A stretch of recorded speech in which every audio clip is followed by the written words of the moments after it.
All right, here we go. This is week 9, and just gonna raise that up a little notch there. Bingo. All right, week 9. This is going to be a bit more of a personal one. I am going to cover this first, so that way I'm not looking at my own face. I'm looking at the lens. I think it's clean. I don't have. Here, one sec.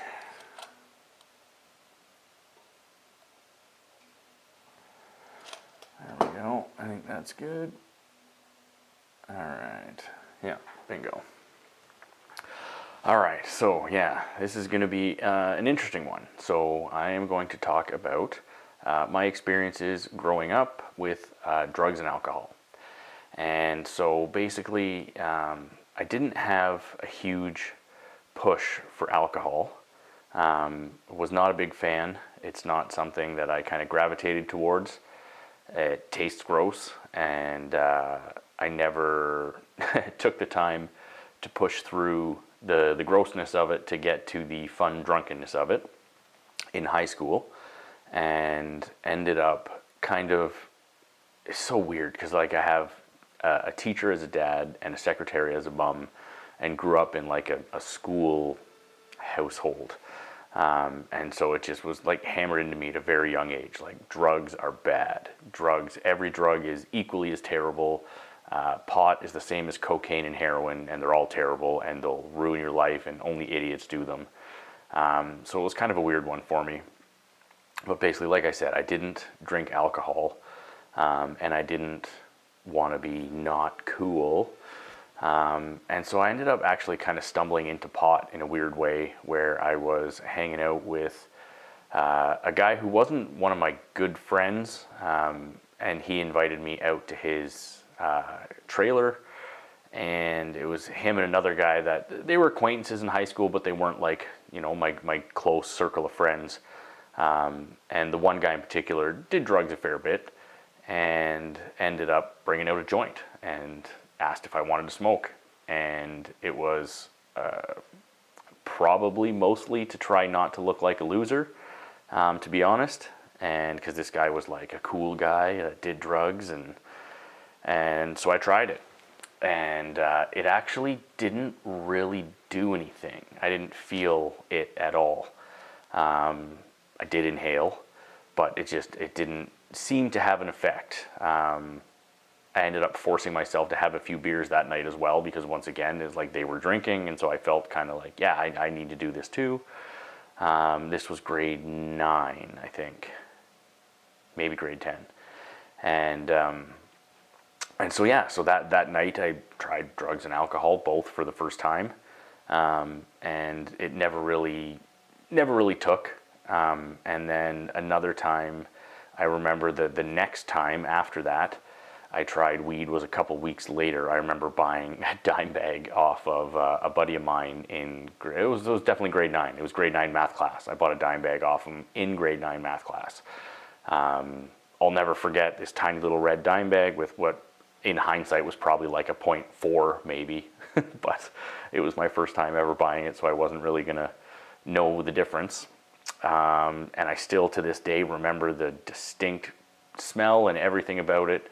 The core memories locked in there for sure. And so I ended up trying it. I think I was by myself at home just to see if it would do something. And once again, it didn't seem like it did anything.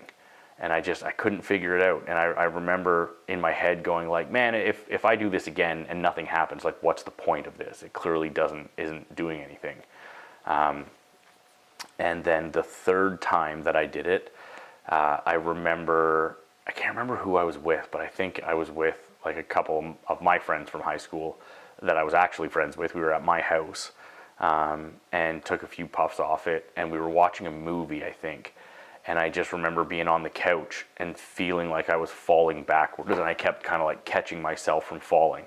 And it was like, at that moment, it was like, it worked this time.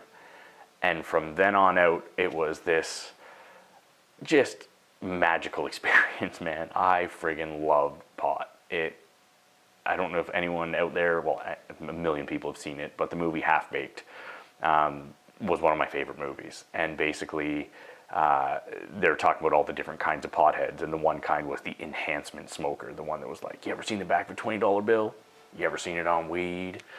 And it was like, that was me. I wanted to do everything on weed. It was just like watching movies, going for walks and looking at the stars, going on roller coasters, doing anything and everything under the sun was just like better when you were high. And I just became like that guy in high school. And it was like every party I ever went to was like, oh, you got a joint? And I always did. And literally from grade 10 on, it was like every single day, multiple times a day, all the way through high school. And I drank a little bit, but not very often, like once in a blue moon. But then it was getting ready, time to go to university. And I remember my brother was just like, dude, if you don't drink, like everyone drinks at university, you got to learn how to drink. Like no one likes it when they first drink, just you got to suck it up and push through that. And I remember him and I drinking a few different times and kind of like playing games with it and trying to like just man up, figure it out and get into it. And like obviously being drunk's fun. Like what I liked about drugs and alcohol was the altered state of consciousness. I hated being hungover, which I'm sure everybody does. I'm not unique in that respect. But man, being in an altered state of consciousness, being able to think about the universe differently and think about my place in the world and all this stuff is like, that's what I liked about the altered state of consciousness. And alcohol gives you that confidence and that fun, silly time where like, you know, you're doing dumb shit, but you don't care. It's just fun to do the dumb shit anyways. And so by the time I got to university, I was doing both, but still was like, you know, I would drink to get drunk every once in a while because it's fun to be drunk. But the pot was an everyday thing, every single day, multiple times a day, from the moment I would wake up to the time I would go to bed. And because I have, I don't know if it's ADD or ADHD or what, but basically like I ended up using it to like regulate my attention span, and I used it as like not a treat, but a reward. I used it as like my reward system. I would, you know, like I'd have to read a textbook, and it was like, all right, I'll read 15 pages, and then I'll reward myself with going out and taking a puff, and then come back, and I would be laser focused. Like it's super weird, and I know a lot of people that have ADD or ADHD can relate to this. And it's like certain drugs that will stimulate one person will like down-regulate somebody with ADHD and make them focus and kind of get zoned in on one particular thing. And that's really what pot did for me. It really gave me the ability to kind of focus on what I was doing. And so studying for school, reading, anything like that, I would be able to sit down for basically like 2-hour chunks at a time. And so I really leaned on it when I was in university to make sure I got all my studying done, all my reading done, all my essays and everything. And like I would do it studying, I would do it writing tests, I would do it all the time. It didn't affect me in that kind of way. And so for the longest time, I kind of had myself convinced that I wasn't addicted to it, because it was like, I don't need to do it. I just do it because it's fun and I enjoy it, and it makes me normal and down-regulates me to be like focused, and I'm not antisocial. It allows me to kind of just be wherever I want, whenever I want. And it also, in hindsight, I was able to kind of use it as a crutch, in the sense of or kind of an excuse to be like, if I didn't do something perfect, it was I was high when I did it. And so it was like, if I got an 80 on a test, it was like, I got an 80 and I was high. Like I could have done better, but I just, whatever, man. Or like you playing hockey and it's like, oh, we won and I got 1 goal. And it's like, and I was high. And so it was like this weird thing where like I wore it as like a badge of honor, which once again, in hindsight, saying it now, it's embarrassing. Like that's ridiculous. And so, it was like I said, something that for the longest time, I just was not honest with myself about how much I used it and how much I actually kind of needed it, until there came a time where I wanted to stop, and it was really hard to stop. And it's not because like I had cravings and like any withdrawal or anything like that, but it was very state dependent, and everybody I hung out with smoked, and everything I did revolved around it. And so it was just really hard to kind of get out of that mindset and that scenario I was in, because I'd kind of built my life around it. And so it was really weird and awkward and embarrassing to kind of be in that state where it was like, I thought I could stop whenever I wanted, and I can't, and I don't like that. So I would continue to lie to myself and be like, well, I don't actually want to stop. I just, it'd be convenient to be a little healthier or whatever. But yeah, I remember in university, kind of close to the end, there was a couple times where I tried really hard to stop. I went a couple weeks, couple months, and then right back to it. And it just, it wouldn't work. And so, like I said, I just convinced myself that I actually don't really want to quit. I still really enjoy it. I like it. And I do, and I did really. Like, it's very relaxing, and it's something that, like, I ended up being able to kind of, like, frame it in a way that it didn't get in the way of stuff. I would do my job, I would go to work, I would do stuff, and then at the end of the day, that would be my downtime, my regulating time, and editing, and all the stuff that, it's like boring, mundane work, doing laundry, doing chores, doing whatever. It's like, whatever, it might as well be like this right now. I'm doing a boring, shitty task. And so, yeah, so it dragged on for a long time, all the way through university and out the other end into the real world. And then my now wife helped me quit for quite a while, actually. When we first got together, we made the choice to kind of put an end to that, because it was time to grow up and be a parent and start being a grown-up.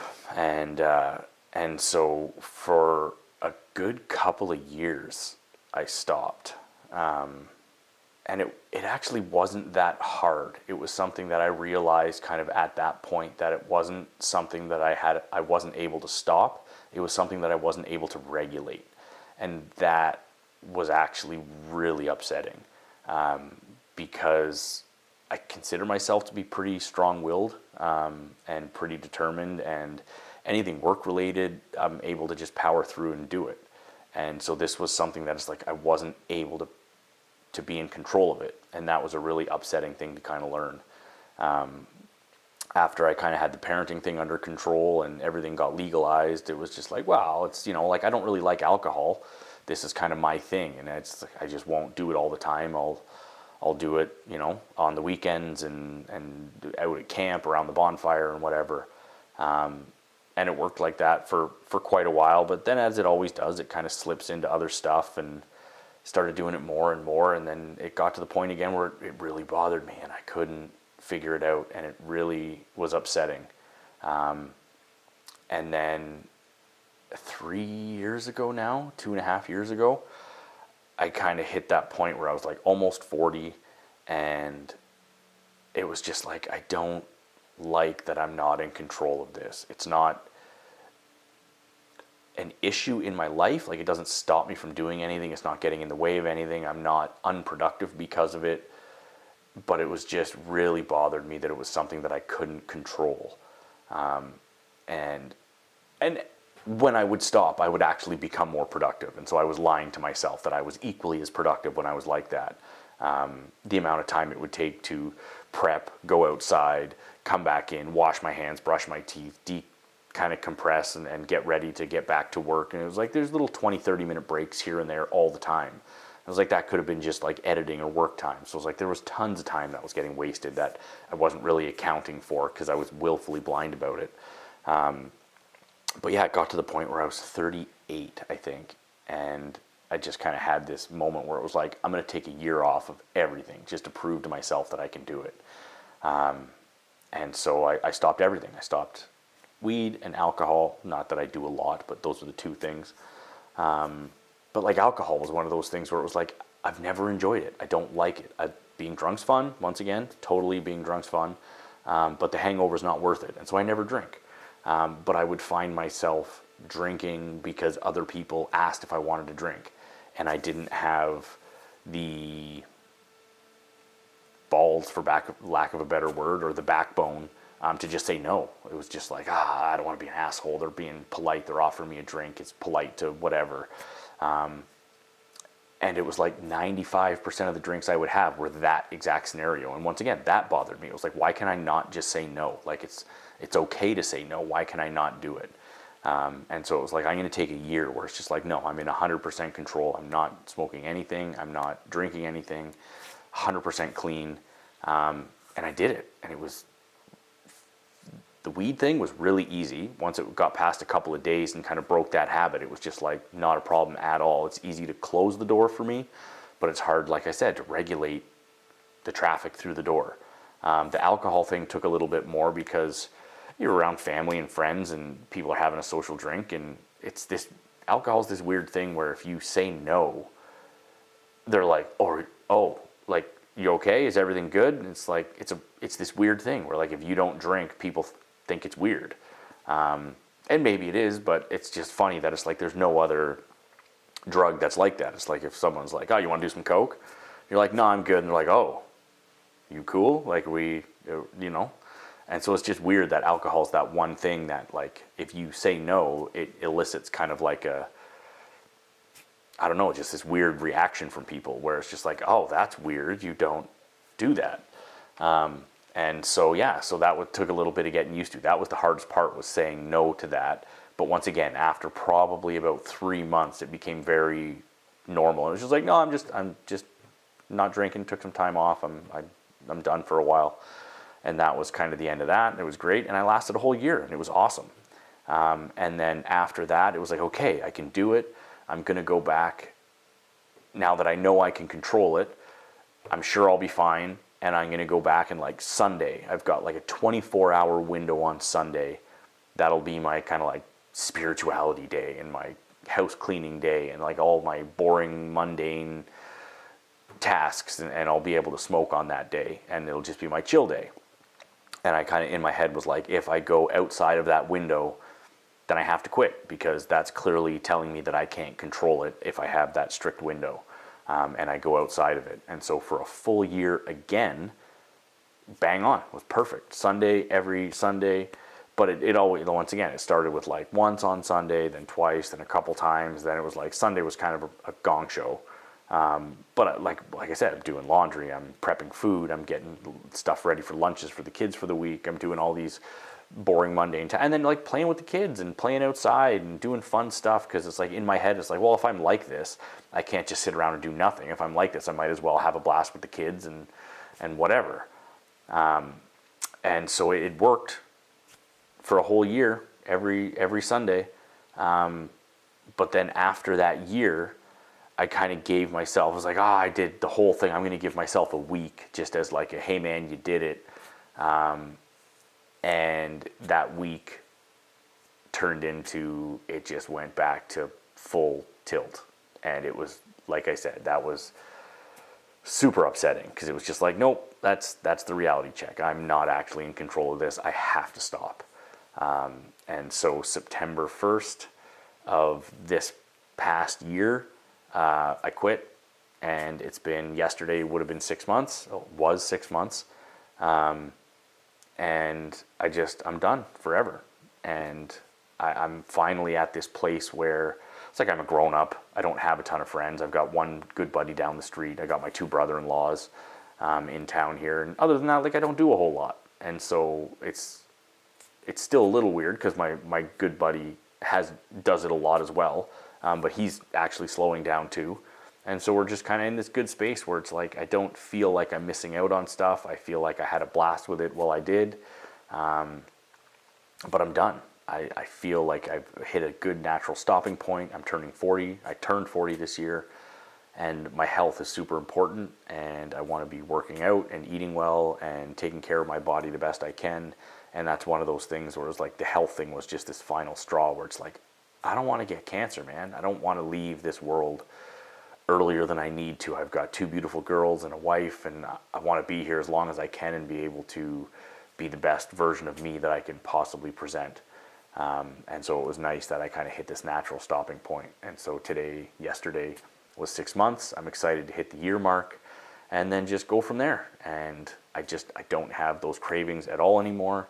And it feels great. It feels fucking great because, like I said, it took a lot, and I quit a ton of times, and it was really hard. And a lot of it is just not being in those situations that trigger it. And I'm at this place in my life where it's like I don't have many of those situations. Every once in a while, it was actually really funny. I had one happen the other day where a realtor that I work with, we finished doing a shoot, and he just randomly leans out the window and opened a whole box of joints. Was like, "You want a joint?" I was just like, fuck. A couple of years ago, I would have been all over it, but I'm good, man. I appreciate it. I don't smoke anymore. He's like, "Oh, okay, no worries." And so that was just kind of a funny incident, because that has almost never happened in my life where someone randomly just offered me a joint. But yeah, so drugs and alcohol, man. It's exciting to see these newer generations. It doesn't seem to have the same pull. Weed, maybe it has more of a pull now because it's legal, but alcohol doesn't seem to have the same grip on the younger generation. Same with cigarettes. Vaping's super lame. But, you know, it is what it is. I try and be as honest as I can with my kids, and they know all of this stuff about me.